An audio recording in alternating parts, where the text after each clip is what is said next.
ഒരു തെറി പറഞ്ഞ് ഞാൻ 10 തെറി പറയാതെ ഞാൻ ഉറങ്ങുക. എനിക്കത് നിർബന്ധമാണ്. പിണറായി വിജയനെ പറ്റി എല്ലാവരും കുറ്റം പറഞ്ഞു, ഞാൻ അങ്ങനെ കുറ്റം പറഞ്ഞു. പിണറായി വിജയനെ ഏറ്റവും രൂക്ഷമായി വിമർശിച്ചിട്ടുള്ള പൊതുപ്രവർത്തകൻ ഞാനാണ്. ഏറ്റവും കൂടുതൽ ആരോപണം കൊണ്ടുവന്ന് ഞാനാണ്. ഇപ്പം ജോസഫും മാണിയും കൂടെ അടിവെച്ച് പിടിക്കും. പാലാ സെന്റ് തോമസ് കോളേജിൻ്റെ അവിടെ ഇച്ചിരി പ്രശ്നം ഉണ്ടായി. അത് ഞങ്ങളതിന് പ്രതികാരം ജോലി തീർത്തേച്ചാൽ പോയി. അങ്ങനെ ഇങ്ങനെ രാത്രി ഒരു 2 മണിയായപ്പോൾ PGS വീട്ടിൽ വന്നു സ്ഥാനാർത്ഥിയാന്ന് പ്രഖ്യാപിച്ച് ഇറങ്ങിപ്പോയി. മോഹൻലാലും മമ്മൂട്ടിയൊക്കെ രാഷ്ട്രീയത്തോട് വേണ്ടേ. സത്യത്തിൽ എല്ലാവരും മന്ത്രിസ്ഥാനത്തിന് അടിയുണ്ടാക്കും. ഞാൻ മന്ത്രിസ്ഥാനം വേണ്ടെന്ന് പറഞ്ഞു. VD സതീശൻ ഒരു ജനകീയ സമരം നടത്തി. പ്രധാനമന്ത്രി അത്ഭുതപ്പെട്ടു. പക്ഷേ BJPക്ക് ഇവിടെ ആകെയുള്ള 2900 വോട്ടാണ്. അത് 36,000 ആക്കാൻ കഴിഞ്ഞു എന്നത് എനിക്ക് അഭിമാനകരമാണ്. മനസാക്ഷി എന്ന് പറയുന്ന സാധനമില്ലാത്തൊരു ജനതയാണ് കേരളത്തിൽ വളർന്നു വരുന്നത്. സ്വന്തം നിലപാടുകൾ യാതൊരു മടിയും കൂടാതെ തുറന്നു പറയുകയും വിമർശനങ്ങൾക്കും വിവാദങ്ങൾക്കും നടുവിലും തൻ്റെതായ രാഷ്ട്രീയ ശൈലിയിലൂടെ വേറിട്ട് നിൽക്കുകയും ചെയ്യുന്ന പൂഞ്ഞാറിന്റെ അല്ലെങ്കിൽ കേരളത്തിന് സ്വന്തം പ്ലാന്തോട്ടത്തിൽ ചാക്കോ ജോർജ് എന്ന PC ജോർജ്.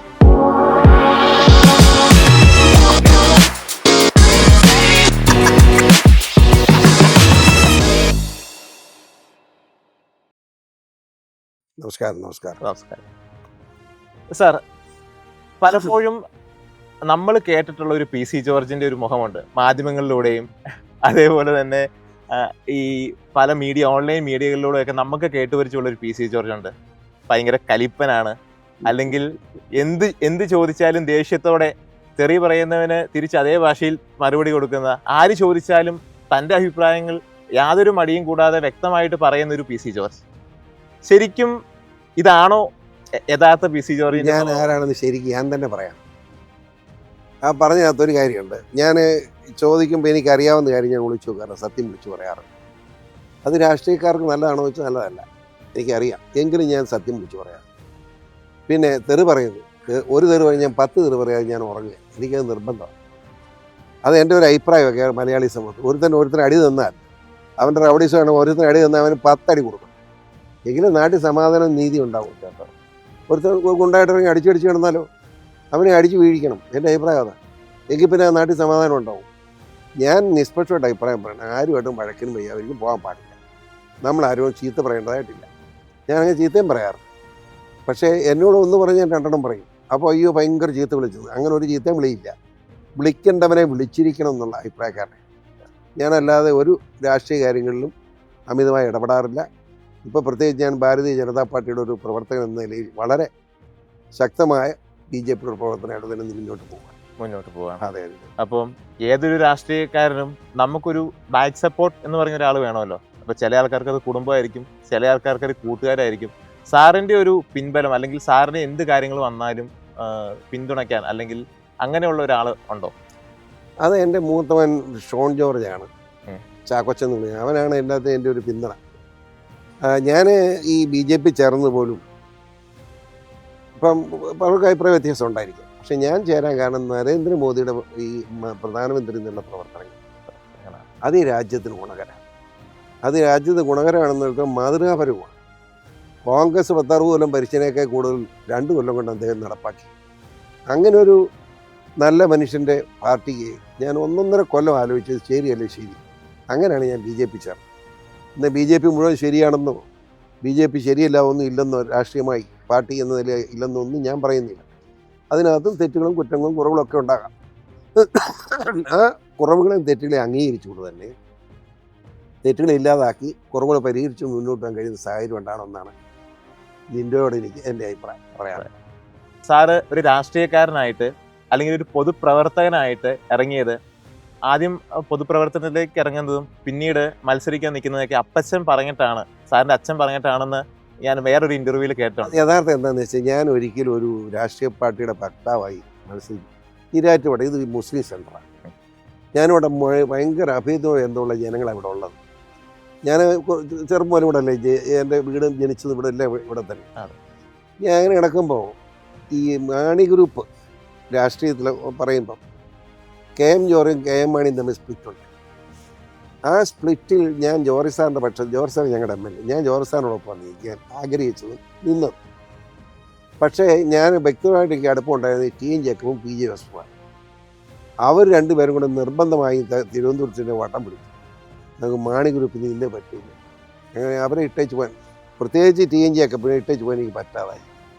അങ്ങനെ പി ജോസഫും TNG പറഞ്ഞനുസരിച്ച് ഞാൻ മാണി ഗ്രൂപ്പിൽ ചേർന്നു.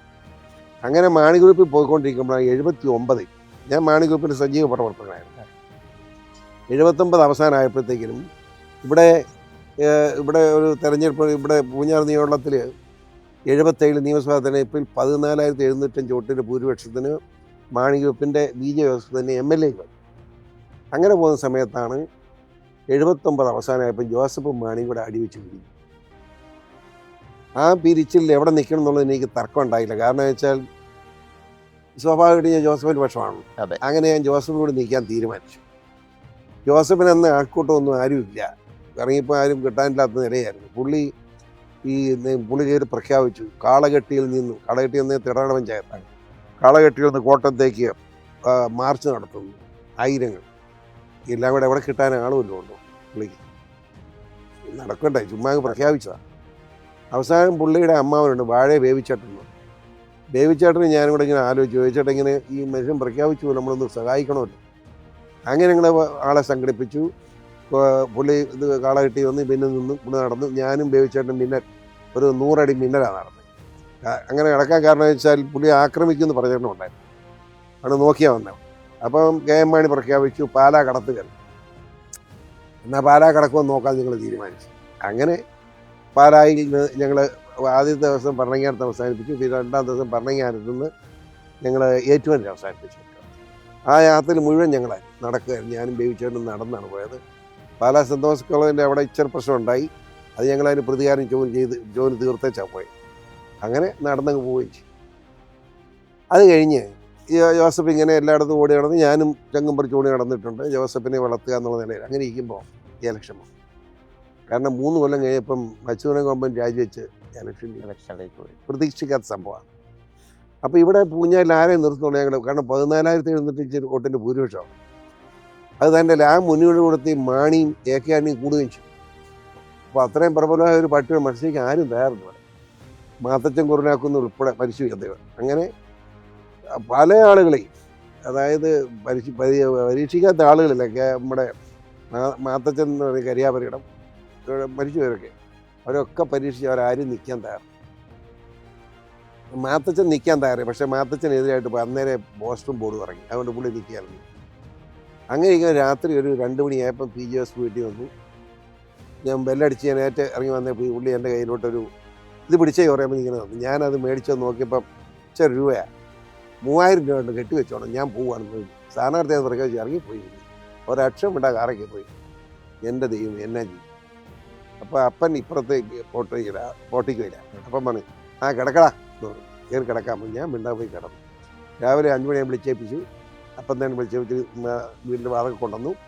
അവിടെ തിരുഹൃദയത്തിന് രൂപമാണ്, അവിടെ നിന്ന് സത്യം ചെയ്യാൻ പറഞ്ഞു. അന്യൻ്റെ ഒരു പൈസ പോലും ഈ കുടുംബത്തിലേക്ക് കൊണ്ടുവരില്ല എന്ന് സത്യം ചെയ്യാം. ഞാൻ സത്യം ചെയ്തു.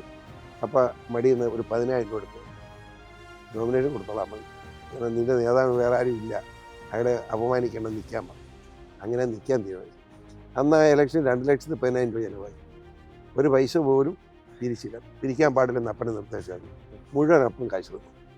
അത് കഴിഞ്ഞ് 82 ഇലക്ഷൻ നടന്നപ്പം അന്ന് 80 ഞാൻ ഇറങ്ങി ഊട്ടി പിടിക്കാൻ തുടങ്ങി എനിക്ക് ജയിക്കുമെന്ന് മനസ്സിലായി. കാരണം ജനം മുഴുവൻ നമ്മോട് ഒന്നും നടന്നിട്ടില്ലല്ലോ, യാതൊന്നുമില്ല റോഡിൽ. ഇപ്പം കാണുന്ന പേട്ട പോലും ഞാൻ ഉണ്ടാക്കിയതാണ്. ഇവിടെ വില്ലേജ് ഓഫീസ് ഞാൻ ഉണ്ടാക്കി. പറഞ്ഞിട്ട് കാര്യമുണ്ടോ? ഞാൻ MLA ആക്കി ഈരായിട്ട് വില്ലേജ് ഓഫീസ്, സെൻട്രൽ പൈസ, ഇവിടെ ട്രഷറി, KSRTC ബസ് സ്റ്റാൻഡ്, കോടതി, ഞാൻ ഉദാഹരണം പറയണ 100 ഉണ്ട്. ഇവിടെ കറണ്ട് പോയാലും ഇവിടെ പേട്ടേനെ 110 സബ്സ്റ്റേഷൻ കൊണ്ട് വെച്ചിരിക്കുക. ഹൈക്കോടതി പോയി ഓർഡർ മേടിച്ച സബ്സ്റ്റേഷൻ. അത്ര ബുദ്ധിമുട്ട് കഴിഞ്ഞു. ഞാൻ വിജയോട് ചോദിച്ചു, വിജയ് അങ്ങനെ ഇപ്പോഴും ഉണ്ട് കേട്ടോ, പാവം ക്ഷീണം. ഞാൻ നിങ്ങൾ 3 കൊല്ലം MLA ആയിട്ടെടുത്ത് ഈ ഒരു കാര്യം നിങ്ങൾ ചെയ്യാതിരുന്നു. കാരണം എന്താ വെച്ചാൽ ഞാൻ ബഡ്ജറ്റ് നോക്കിയപ്പം ഈ നിയമത്തെ മുഴുവൻ റോഡും ബഡ്ജറ്റ് കൊടുത്തിട്ടുണ്ട് 100 രൂപ. വർക്ക് ചെയ്യണമെങ്കിൽ കാശ് കൂടുതലുണ്ടാകും. അപ്പോൾ വിജയനോട് ഞാൻ ഇത് വെച്ചിട്ടുണ്ടല്ലോ, നിങ്ങൾ എന്നിട്ട് വർക്ക് ചെയ്യാൻ ഞാൻ കാരണമല്ല. അപ്പോൾ ജോലി അത് എനിക്കൊരു പറ്റിയ അബദ്ധം. അവസാന കാലമാകുമ്പോൾ ഒരുമിച്ച് ഇതെല്ലാം കൂടെ ചെയ്താൽ എതിരില്ലാതെ വരുമല്ലോ എന്ന് ഞാൻ ചെയ്താൽ അപ്പോഴത്തെ ഇലക്ഷൻ വന്നു അബദ്ധം പറ്റി. അതൊരു മാതൃകയാക്കേണ്ട കാര്യമാണ്. എന്താണെന്ന് വെച്ചാൽ ഈ MLA മാർ കിട്ടുന്ന അവസരം അന്നേരം ഉപയോഗിക്കണം, അല്ലാതെ രാഷ്ട്രീയ ലക്ഷ്യത്തോടുകൂടി പിന്നെ സമയം നോക്കി ഉപയോഗിക്കാൻ നിന്നാൽ നടക്കില്ല എന്നൊരു തെളിവായി. ഏതായാലും നല്ല 1161 വോട്ട് ജയിച്ചു. അത് കഴിഞ്ഞ് 82 ഞാൻ മത്സരിച്ച് 10,000 വോട്ട് ജയിച്ചു. അത് കഴിഞ്ഞ് 87 ഞാൻ തോറ്റു. അത് കഴിഞ്ഞ് 96 ഞാൻ വീണ്ടും വന്നു. 96ലും 2001ലും 2011ലും 2016ലും ഞാൻ നല്ല ഭൂരിപക്ഷത്തിൽ ജയിച്ചു. അതിൽ 2016 ഞാൻ ഒറ്റയ്ക്ക് നിന്നു, ആരുമില്ല, എല്ലാ പാർട്ടിക്കും എതിരായിട്ട് ഒറ്റയ്ക്ക് നിന്ന് 28,000 വോട്ടിന് ഭൂരിപക്ഷം ജയിക്കുകയും ചെയ്തു. അതാണ് ദൈവത്തിൻ്റെ കൊണ്ടുള്ള ഒരു അനുഗ്രഹം. പക്ഷേ ഇത്തവണ ഞാൻ മത്സരിച്ചു, എനിക്ക് 36,000 വോട്ടാണ് കിട്ടി. പക്ഷേ BJPക്ക് ഇവിടെ ആകെയുള്ള 2,900 വോട്ടാണ്. അത് 36,000 ആക്കാൻ കഴിഞ്ഞു എന്നത് എനിക്ക് അഭിമാനകരമാണ്. ഞാൻ നിൽക്കുന്നില്ല എന്ന് ശപഥം ചെയ്ത് നടന്ന ആളാണ്. കാരണം മകൻ നിൽക്കുന്നുണ്ട്, മകൻ നിൽക്കട്ടെ, അവനെ ജയിപ്പിക്കാൻ വേണ്ടി ഞാൻ നടക്കാമെന്ന് പറഞ്ഞതാണ്. അപ്പം പാർട്ടിയുടെ മുകളിൽ നിന്നുള്ള ശക്തമായ നിർബന്ധത്തിന് ഇറങ്ങിയാണ് ഞാൻ നിന്നത്. അതുകൊണ്ട് എനിക്ക് നിർബന്ധിച്ചതിൽ എനിക്കൊരു സങ്കടമില്ല. കാരണം എന്ന് വെച്ചാൽ ഞാൻ നിന്നില്ലായിരുന്നെങ്കിൽ ഈ 2,900 എന്നുള്ളത് വല്ല 10,000 ആയി നിന്ന് വേറൊരാളാണ്. നമ്മളായതുകൊണ്ട് ഒരു 36,000 വോട്ടിക്ക് മാറ്റാൻ BJP പിടിച്ചു നിർത്താൻ കഴിഞ്ഞതിൽ എനിക്ക് അഭിമാനമുണ്ട്. പാർട്ടി നേതൃത്വത്തിൽ തീരുമാനം ശരിയായിരുന്നു തന്നെയാണ് എനിക്ക് പറയാൻ. ഒരുപക്ഷെ അന്ന് രാഷ്ട്രീയ ഒരു പ്രവേശനം ചെയ്തില്ലായിരുന്നെങ്കിൽ ഇന്നിപ്പോൾ ഏത് മേഖലയിലേക്ക് പ്രവർത്തനം? അതല്ല, ഞാൻ 80 ഇങ്ങനെ ഇലക്ഷൻ നിന്നില്ലായിരുന്നു. ഞാൻ ഒരു ചെറുകിട വ്യവസായം തുടങ്ങിയായിരുന്നു. അതായത് കൺഫെക്ഷണറി ഫാക്ടറി. അത് 8 ലക്ഷം രൂപ നഷ്ടം വന്ന് 76 തന്നെ നിർത്തിപ്പോയി. എങ്കിലും അത് തുടങ്ങണമെന്നാണ് എൻ്റെ മനസ്സിൽ. അത് ഭയങ്കര നഷ്ടം വന്നുകൊണ്ട് ഞാൻ അന്ന് അപ്പം കാശ് തന്നായിരുന്നു. അപ്പം പിന്നെ കാശ് തരാതെ നിർത്തിയതാണ്. ഞാൻ ഒറ്റയ്ക്ക് അത് നടത്തണം എന്നുള്ള പ്ലാനായിരുന്നു. വലുതായിട്ടൊരു വ്യവസായ സംരംഭമായിട്ട് പോകണമെന്നായിരുന്നു എൻ്റെ ആഗ്രഹം. പക്ഷേ ദൈവം എനിക്ക് നിശ്ചയിച്ച വഴി ഇതായി, അതാണ്. അതുകൊണ്ടത് കണ്ടിന്യൂ ചെയ്തു.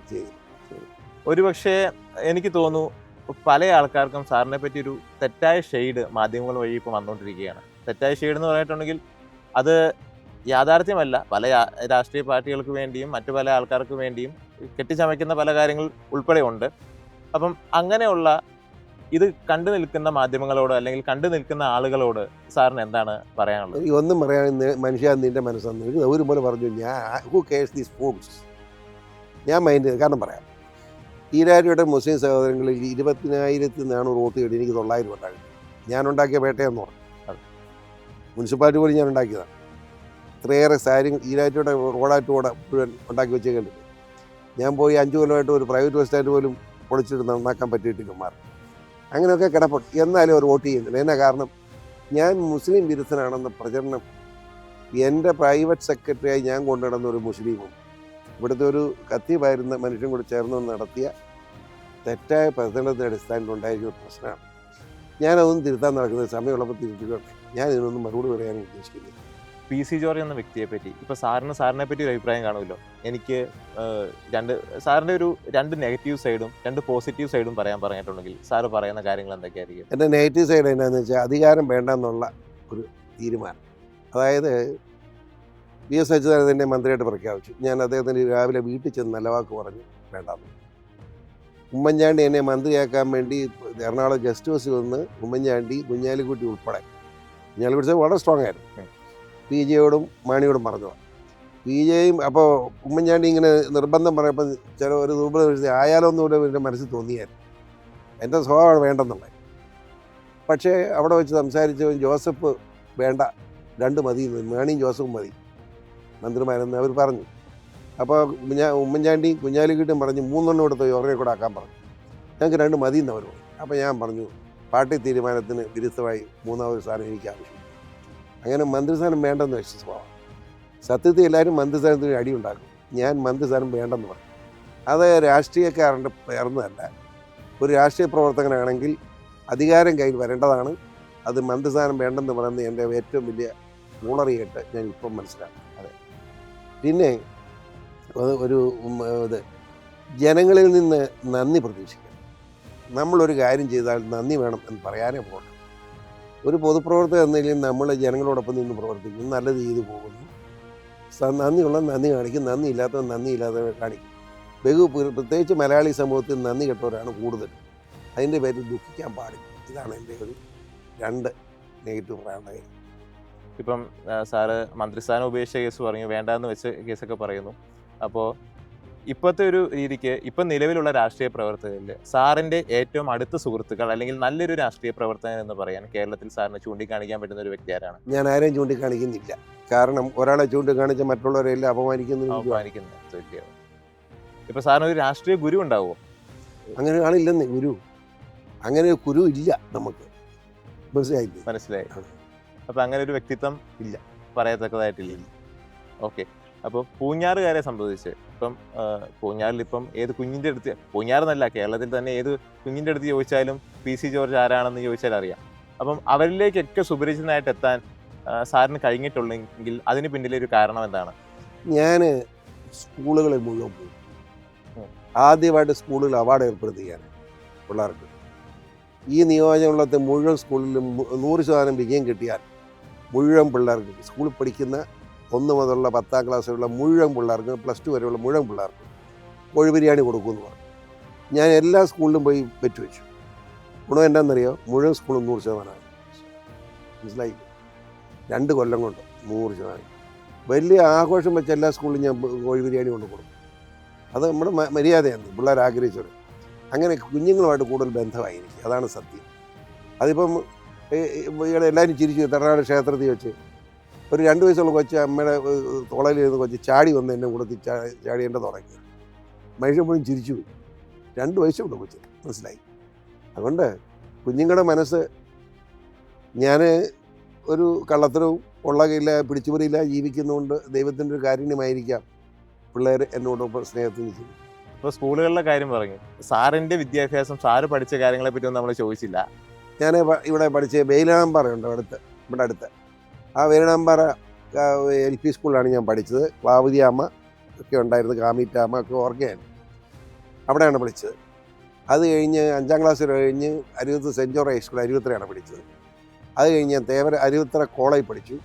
കഴിഞ്ഞ് എൻ്റെ ഈ ഡിഗ്രി കോഴ്സ് പോയത് തേവര കോളേജിലാണ്, എറണാകുളം തേവര കോളേജിലാണ് പഠിച്ചത്. നമ്മളൊരു 1-2 രാഷ്ട്രീയ നേതാക്കളുടെ പേര് പറയാം ഇന്ത്യയിലൊട്ടാകുള്ള. അപ്പോൾ സാറിന് വ്യക്തിപരമായിട്ട് സാറിന് അവരോടുള്ള ഒരു അഭിപ്രായം എന്താണെന്ന് പറയുകയാണെങ്കിൽ ആദ്യം തന്നെ നമുക്ക് ചോദിക്കാനുള്ളത് നമ്മുടെ പ്രൈം മിനിസ്റ്ററാണ്. പ്രധാനമന്ത്രി അത്ഭുതമല്ല, ഒന്നുമില്ലാതെ ജീവിക്കാൻ ചുവടില്ലാതെ അമ്മയ്ക്ക് ഭക്ഷണം ഉണ്ടാക്കി കൊടുക്കാൻ വേണ്ടി ധർമ്മം തേടുന്ന പോലെ ജീവിച്ച ഒരു മനുഷ്യൻ ഇന്ത്യയുടെ പ്രധാനമന്ത്രിയായിരുന്നു. ആ മനുഷ്യൻ ഇന്ന് ആരെ? ലോക നേതാവാണ്. ഇന്ത്യയുടെ പ്രധാനമന്ത്രി മാത്രമല്ല, ലോകത്തിന് മുമ്പിൽ ഏറ്റവും മധ്യസ്ഥ വഹിക്കുന്ന ആളായി അദ്ദേഹം മാറി. ഒരു അത്ഭുത പ്രതിഭാസം എന്ന് മാത്രമാണ് നരേന്ദ്രമോദിയെ പറ്റി ഇനി പറയാം. മോദിജി ഇന്ത്യയുടെ പ്രധാനമന്ത്രി ആയില്ലായിരുന്നു ഇന്ത്യ എവിടെ പോകുമായിരുന്നു? ഭാരതത്തിൻ്റെ അഭിമാനമാണ് ആ വലിയ മനുഷ്യൻ, ഒരു സംശയം.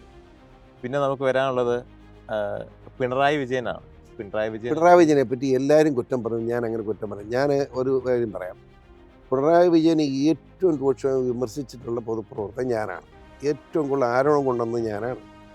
ഇതൊക്കെയാണ് അദ്ദേഹത്തിൻ്റെ കഴിവിനെ അങ്ങനെ തള്ളിക്കളയാൻ. അദ്ദേഹം ഇലക്ട്രിസിറ്റി മന്ത്രിയായിരുന്ന കാലഘട്ടം ഞാൻ എല്ലാ ദിവസങ്ങളിലും പറഞ്ഞ പുള്ളിയെ കാണുമായിരുന്നു. പുള്ളി എന്നെ വിളിക്കും, ഞാൻ ചെയ്യുന്നതിൽ പുള്ളി എന്നെ വിളിക്കും. അത്രയും പേഴ്സണൽ അടുപ്പമുണ്ടായിരുന്നു. ഒരു നല്ല മനുഷ്യനാണ്, പേഴ്സണൽ ബന്ധം പുലർത്തുന്ന ആളും. അങ്ങേര് ഇലക്ട്രിസിറ്റി അങ്ങേര് ഇലക്ട്രിസിറ്റി മന്ത്രിയായിട്ടൊന്നും വന്നില്ലായിരുന്നെങ്കിൽ കേരളം ഇന്ന് ഇരുട്ടിലായിരുന്നു. 1767 മെഗാവാട്ട് വൈദ്യുതിയാണ് 2 കൊല്ലം കൊണ്ട് കേരളത്തിൽ ഉൽപ്പാദിപ്പിച്ചത്. ഇതെല്ലാം കൂടെ ഒരുമിച്ച് ഇത്രയും വൈദ്യുതി ഉൽപ്പാദിപ്പിച്ചെങ്ങനെ എല്ലാവരും ചോദിക്കും. അതിൽ പലരും ചോദിച്ചു VC ഇങ്ങനെ പറയുന്നുണ്ട്, അതെങ്ങനെയാണ്? അതായത് എല്ലാ പദ്ധതിയും സഹാക്കന്മാരുടെ സമരം കൊണ്ട് മുടങ്ങി നിൽക്കുക, ചെറിയ മനസ്സിലായിട്ട്. പുള്ളി പാർട്ടി സെക്രട്ടറിയാണ്, പുള്ളി വൈദ്യുതി മന്ത്രിയായി. എല്ലാവരും സമരം അവരൊക്കെ വീട്ടിൽ കയറാതെ പുള്ളി കയറ്റി. 1 കൊല്ലം കൊണ്ട് തന്നെ വൈദ്യുതിയുടെ ഉൽപ്പാദനം ഇരട്ടി കൂടുതൽ. മാത്രമല്ല 2 കൊല്ലം കൊണ്ട് ഞാനിപ്പോഴും 1767 മെഗാവാട്ട് വൈദ്യുതിയാണ് പുള്ളിയുടെ സംഭാവന. ലോകത്ത് കാണില്ല ഇതുപോലെ പറഞ്ഞത് കഴിഞ്ഞു.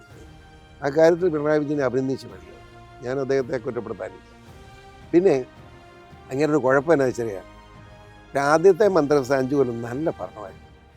അത് കഴിഞ്ഞ് 5 കൊല്ലം പുള്ളി പലരുടെയും ഇംഗിതത്തിന് വഴങ്ങി ഒരു മോശക്കാരനായി, അഴിമതിക്കാരനായി മാറി. അത് അങ്ങേരുടെ ഭാഗത്ത് ഉണ്ടാകാൻ പാടില്ലായിരുന്നു എൻ്റെ അഭിപ്രായം.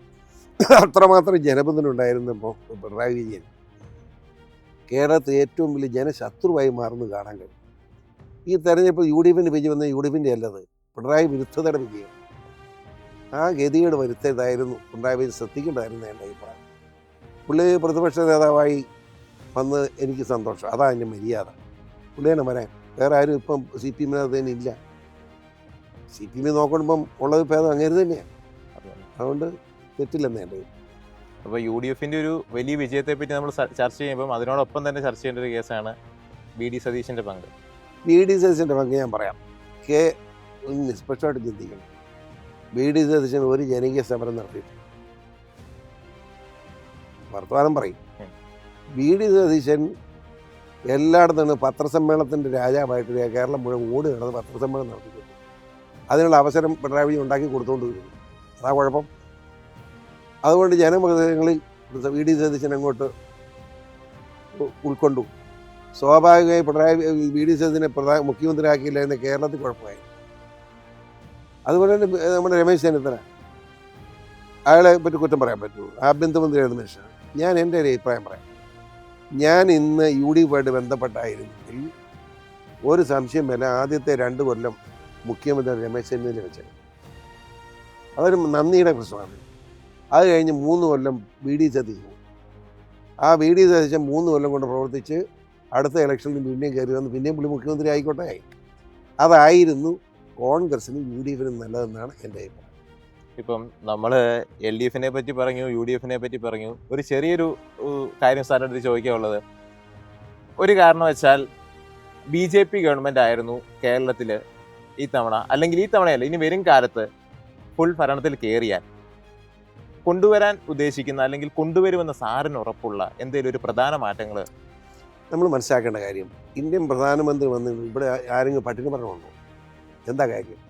സൗജന്യ റേഷൻ കൊടുക്കുക. ആ സൗജന്യ റേഷൻ ആര് കൊടുക്കുന്ന? കേന്ദ്ര ഗവൺമെൻറ് മോദിയുടെ വകയാണ്. ഇവിടെ പിണറായി വിജയൻ കൊടുക്കുന്നതെന്ന് പൊട്ടന്മാർ മനുഷ്യൻ പ്രചരിപ്പിച്ച് വെച്ചിരിക്കുന്നത്, സഖാക്കന്മാർ. പക്ഷേ മോദി ഗവൺമെൻറ് ചെയ്യുന്നു. മോദിയുടെ വകയല്ല ഈ കുടുംബശ്രീ പദ്ധതിക്കെല്ലാം കാശ് കൊടുക്കുന്നത്. അതിനുള്ള അവരെ പ്രവർത്തനങ്ങൾക്കുള്ള ആനുകൂല്യം കൊടുക്കുന്ന എല്ലാം കേന്ദ്ര ഗവൺമെൻറ്റാണ്. അപ്പോൾ ആയിരം കാര്യങ്ങളൊക്കെ കേന്ദ്ര ഗവൺമെൻറ് ആദ്യം കേരളത്തിൽ ചെയ്യേണ്ടത് ബി ജെ പിയുടെ പ്രവർത്തനം ചെയ്യേണ്ടത്. കേന്ദ്ര ഗവൺമെൻറ് കേരളത്തിൽ ചെയ്തുകൊണ്ടിരിക്കുന്ന കാര്യങ്ങൾ എന്തൊക്കെയുണ്ടെന്ന് ജനങ്ങളെ ഒന്ന് അറിയിക്കാം. റെയിൽവേ തന്നെ എന്ത് വലിയ മാറ്റവും വരുത്തിയിരിക്കുന്നു. അതായത് പറയാൻ ആരെങ്കിലും ഉണ്ടോ? ആരും മിണ്ടുകയല്ലോ. കാരണം എൽ ഡി എഫും യു ഡി എഫും നിങ്ങൾ മാധ്യമങ്ങളെല്ലാം ഒരുമിച്ച് പിണറായിയും കോൺഗ്രസും വേറൊന്നും പറയുന്നില്ല, ബി ജെ പി വിരുദ്ധതയാണ്. ആ വിരുദ്ധതയാണ് ഇപ്പോൾ നടന്നുകൊണ്ടിരിക്കുന്നത്. പക്ഷെ അത് മാറ്റിയെടുക്കാനുള്ള ശ്രമം ഞങ്ങൾ നടത്തുകയാണ്. ഞങ്ങൾ നോക്കണം. അതോടൊപ്പം തന്നെ ചോദിക്കാനുള്ള കാര്യമാണ്, ഇനിയിപ്പം അടുത്ത വർഷം സാറിന് പൂഞ്ഞാറിൽ നിന്നോ അല്ലെങ്കിൽ ഏതൊരു ഒരു മണ്ഡലത്തിൽ നിന്ന് ബി ജെ പിയിലേക്ക് ഒരു മത്സരിക്കാൻ ഒരു അവസരം കിട്ടിയാൽ, ഇനിയിപ്പം അവസരം കിട്ടാനില്ല. ഞാൻ ഇനി ഇത്തവണ തന്നെ മത്സരിക്കില്ല എന്ന് ശപഥം ചെയ്ത് പറഞ്ഞ ആളായപ്പോൾ പാർട്ടിയുടെ അമിതമായ സമ്മർദ്ദത്തിന് വഴി ഞാൻ മത്സരിച്ചത്. ഇനിയും അതുപോലെ സമ്മർദ്ദം ഉണ്ടാക്കരുതെന്ന് അഭ്യർത്ഥിച്ചിട്ടുണ്ട്. അത് കാരണം ഞാൻ പറയാം, ഇത്തവണ ഞാൻ നിൽക്കാതെ ഷോണിന് വേണ്ടി പാലായിൽ പ്രവർത്തനത്തിന് ഇറങ്ങിയിരുന്നെങ്കിൽ ഷോണെ പറ്റി മനസ്സിലായില്ല. എന്തിന് വെറുതെ നിന്ന് മത്സരിച്ച്? പക്ഷേ ഒരു കാര്യം ഉണ്ടായി, പൂഞ്ഞാറ്റിൽ ഇത്രയും ബി ജെ പി പിടിച്ചു നിർത്താൻ പറ്റി പാർട്ടിയുടെ നയമനുസരിച്ച്. പക്ഷെ അതുകൊണ്ട് മാത്രമായില്ലല്ലോ. ഇപ്പം ഈ നിലയിൽ മുന്നോട്ട് പോയി എന്ന് അധികാരത്തിൽ വരാനാണ് ബി ജെ പി. ഇപ്പം 3 എണ്ണമുണ്ട്. 3 എണ്ണം കൊണ്ട് എത്ര 171 എണ്ണം വേണ്ടേ? അപ്പോൾ 10-11 സീറ്റ് കിട്ടുമെന്ന് ഞാൻ പ്രതീക്ഷിച്ചാണ് സത്യസന്ധമാണ്. എന്തുവാണ് ഇനി മുന്നോട്ട് പോകുന്ന കാലഘട്ടങ്ങളിൽ കേന്ദ്ര ഗവൺമെൻറ് ശക്തമായ ഇടപെടലുകൾ കേരളത്തിലുണ്ടായാൽ കൂടുതൽ മുന്നോട്ട് വരാൻ കഴിയുമെന്ന് ഞാൻ പ്രതീക്ഷിക്കുന്നു.